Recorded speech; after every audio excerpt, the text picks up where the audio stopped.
Bonjour, je m'appelle Josée Bournival.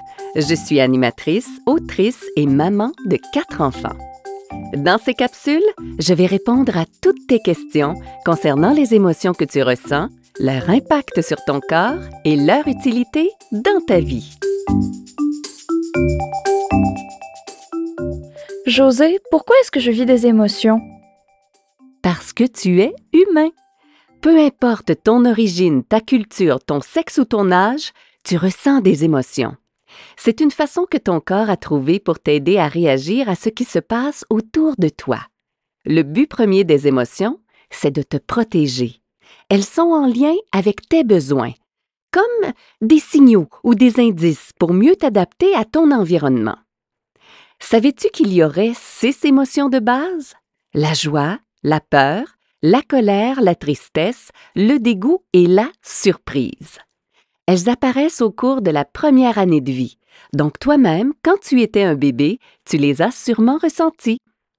En vieillissant, tu ressens aussi des sentiments, comme la gêne, la jalousie, la culpabilité, l'embarras ou la fierté.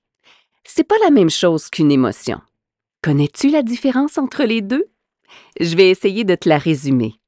Le sentiment, il est en lien avec tes pensées, donc ça part de ce qu'il y a à l'intérieur de toi.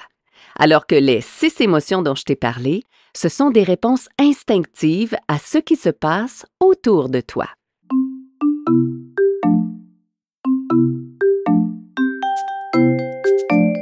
Les émotions naissent d'abord dans ton cerveau. C'est lui le patron.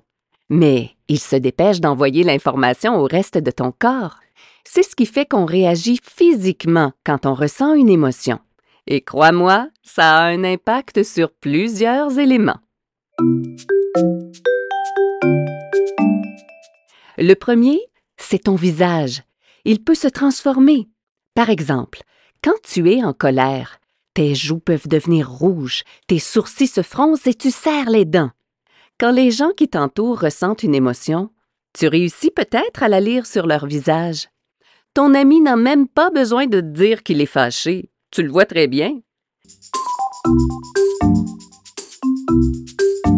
La deuxième chose qui est affectée par tes émotions, c'est ton corps. Il existe des milliers de sensations différentes pour nous aider à ressentir les émotions.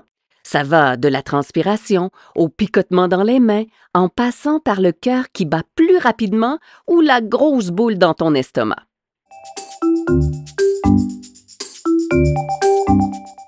Tes émotions influencent aussi tes gestes. C'est le troisième élément que tu peux observer.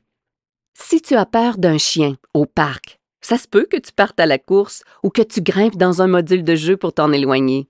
On pourrait dire que les émotions sont comme des petits moteurs très puissants qui te donnent l'énergie nécessaire pour agir quand un défi se présente à toi. Finalement, les émotions influencent tes pensées. Si ton éducatrice ou ton enseignante a promis une surprise pour le groupe le lendemain, il y a de fortes chances que tu ressentes une émotion comme la joie.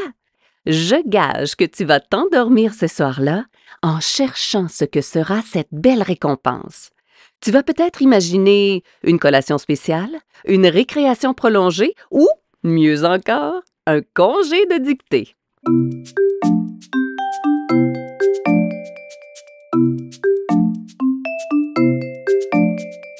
Si tu as l'impression que les adultes cachent parfois leurs émotions, je vais te partager un secret. Tu as raison. Ils le font pour plein de raisons. Souvent, c'est pour protéger les enfants, ne pas les inquiéter. Ne t'inquiète surtout pas pour les émotions des grands. Souvent, les adultes les expriment à un autre adulte quand tu n'es pas là. Toutes les émotions sont importantes. D'ailleurs, ça n'existe pas des émotions positives ou négatives, même si certaines sont désagréables à ressentir sur le coup. Elles sont toutes valides et aidantes pour ton équilibre. Tu as le droit d'exprimer les tiennes. Parfois, il faut juste apprendre à bien les exprimer sans blesser les autres. Si ça te tente de découvrir ça avec moi, dans les prochaines capsules, je t'expliquerai à quoi sert chaque émotion et comment elle s'exprime dans ton corps. Ne manque pas les autres capsules. Oui, mais pourquoi? Les émotions, une production de Naître et grandir.